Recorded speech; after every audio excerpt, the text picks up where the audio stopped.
Good evening everyone. चलिए हम आज का सेशन स्टार्ट करते हैं, जिसमें हम ये देखने वाले हैं क्वेश्चन नंबर 25 से आगे। कल तक हमारा 25 तक हो चुका है, आज हम लोग 26 से स्टार्ट करते हैं। कोई दिक्कत? चलिए क्वेश्चन नंबर 26 आप जो बनाना स्टार्ट करो इसे।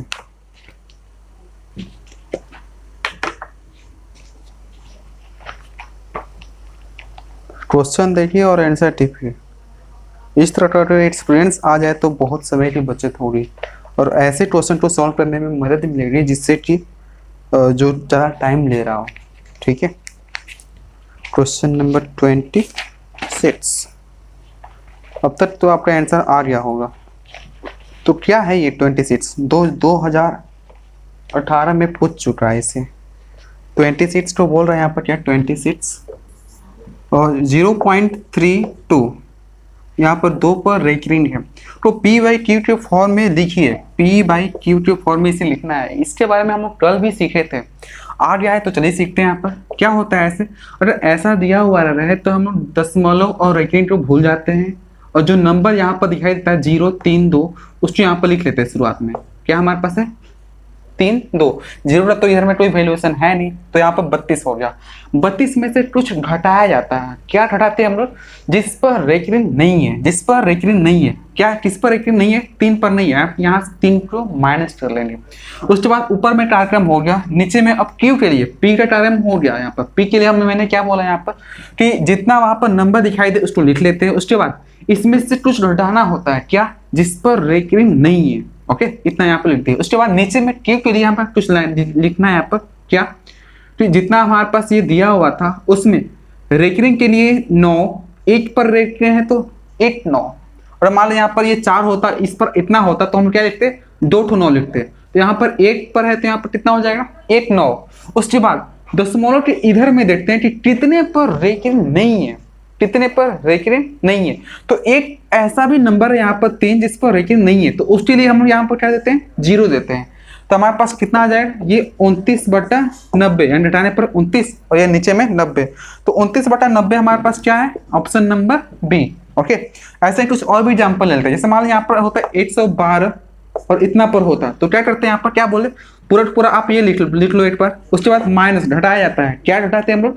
जितना पर रेकरिंग नहीं है, यानी कि 1 पर रेकरिंग नहीं है, यानी कि इसमें से 1 माइनस होगा। उसके बाद नीचे में देखते हैं क्या, नीचे वाले के लिए मैं बोल रहा हूँ कि नीचे में लिखने के लिए हमारे पास रेकरिंग होना चाहिए, और रेकरिंग कितने पर है? 2 पर है। तो 2 पर है तो 2 नंबर पर है, तो हमारे पास कितने लिखेंगे? 2 9, यानी कि 1 और 1 2 9। इसके लिए भी 1 9, इसके लिए भी 1 9। अब दशमलव के उधर ही देते हैं कि क्या ऐसा भी कोई नंबर है जिसमें कि रेकरिंग न हो? एक भी नहीं है, तो यहाँ पर एक भी 0 नहीं देंगे। यानी कि रेकरिंग के लिए 1 9, और जिस पर रेकरिंग नहीं है उसके लिए 0। ओके, इधर से मतलब नहीं है, नीचे वाले के लिए इधर से हमारे पास मतलब नहीं है, उससे हमारा ऊपर वाला। ओके, जैसे मान लो यहाँ पर रहता 6.298, यहाँ पर इतना लिखा हुआ है, सपोज इतना यहाँ पर लिखा हुआ है। उस कंडीशन में क्या बोले? पूरा आप एक बार लिख लो, दशमलव और रेकरिंग टू वोल्ट, यानी 6.298 घटाया जाता है। क्या? जिस पर रेकरिंग नहीं है। तो किस पर नहीं है? 6 और 2 पर नहीं है, यानी कि 62। यहाँ पर नीचे में कितने पर रेकरिंग है? 2 पर, तो 2 to 9। कितने पर रेकरिंग नहीं है? 1 पर। इसके इधर में दशमलव के इधर में, यानी कि यहाँ पर इस पर भी और इस पर भी रेकरिंग नहीं, तो 2 0 यहाँ पर बैठा देंगे। ऐसा नहीं, इस दशमलव के उधर में कितने पर रेकरिंग नहीं है? 1 पर नहीं है, तो वहां पर 1 0, यानी यहाँ पर हटाने के बाद यहाँ पर हमारे पास ये 6 9 में से हो गया 3 2, यहाँ पर 6, नीचे में हमारे पास 9 9 0, इतना आ गया। अब यहाँ पर कटे तो कटा देंगे, वो हमारा आंसर हो जाएगा। ठीक है, तो मैं आशा करता हूँ कि ये चीज आपको समझ में आ गया होगा। चलिए क्वेश्चन नंबर 27 की तरफ बढ़ते हैं। 27 अब बनाओ।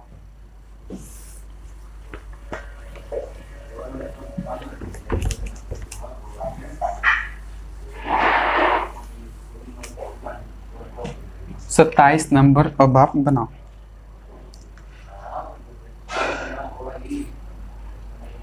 सत्ताईस नंबर भी काफी इंपॉर्टेंट है, क्योंकि ये भी क्वेश्चन एग्जामिनेशन में पूछा जा चुका है। जल्दी से उसे आप सॉल्व करो, तब तक से मैं इंक ले लेता हूँ।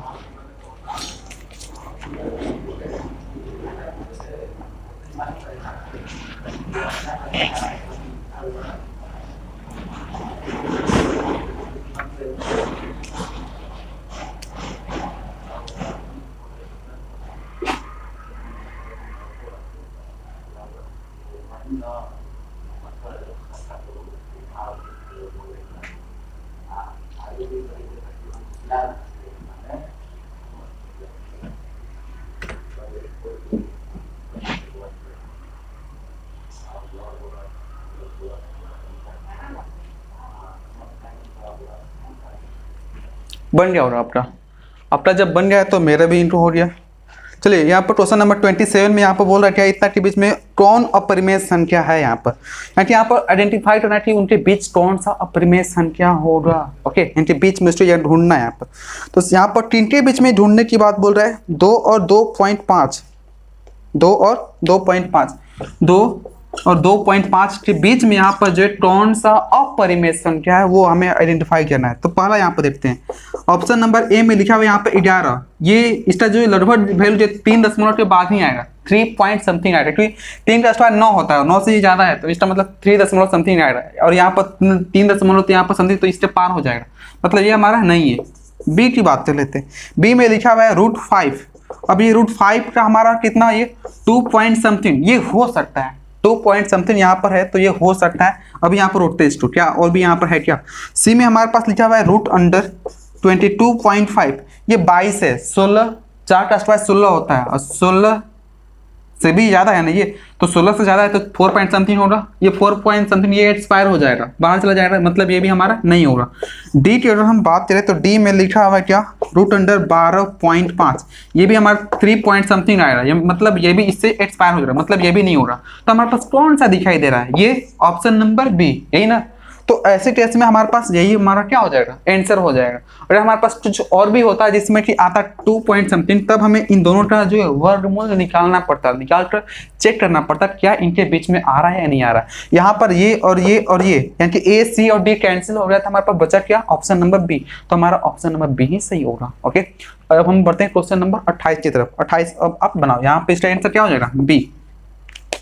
28 बनाओ आप।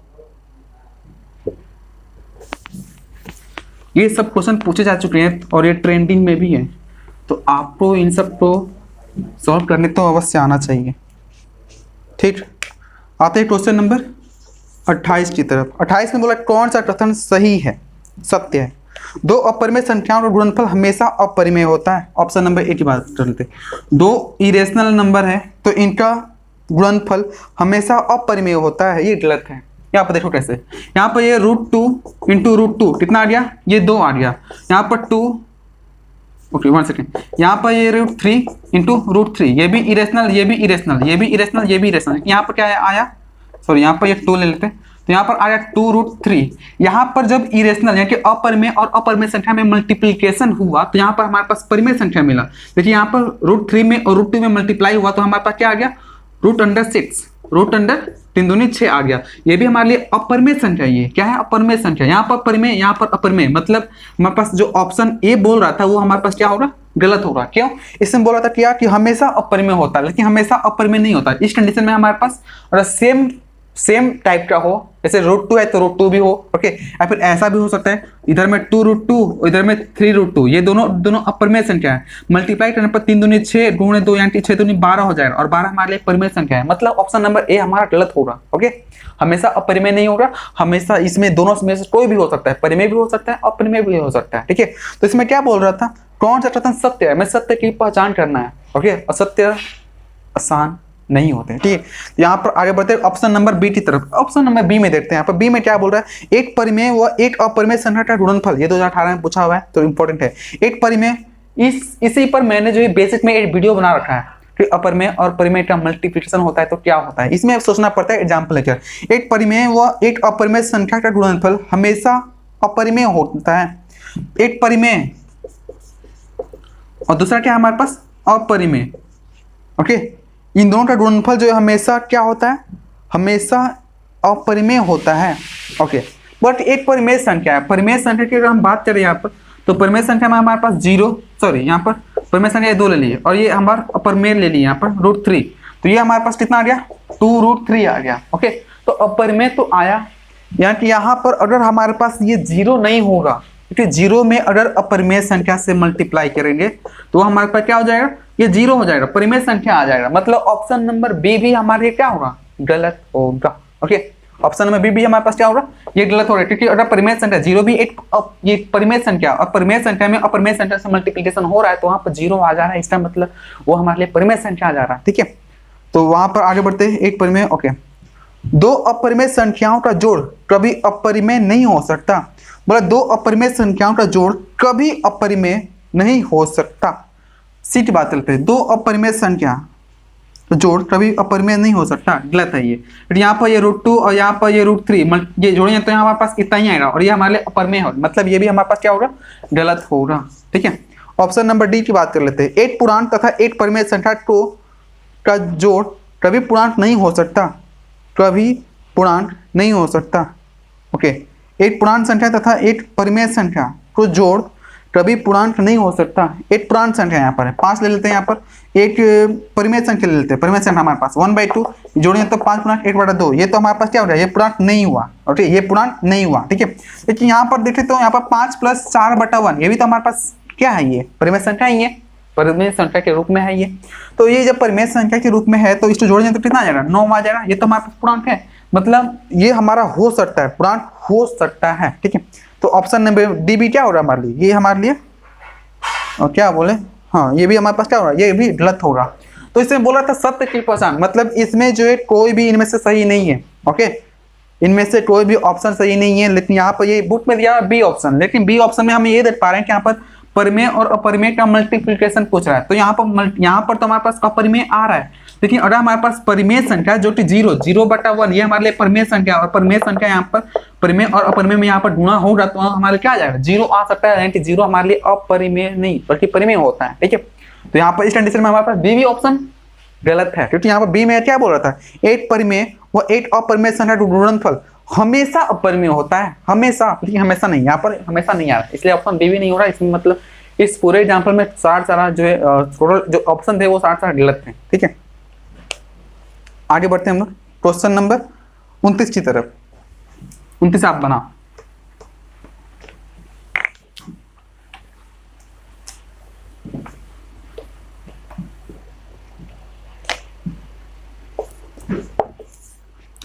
उनतीस नंबर, यदि n एक प्राकृतिक संख्या है तब √n होगा। n बोला कि यहाँ पर क्या, n एक नेचुरल नंबर है, नेचुरल मतलब प्राकृतिक संख्या यहाँ पर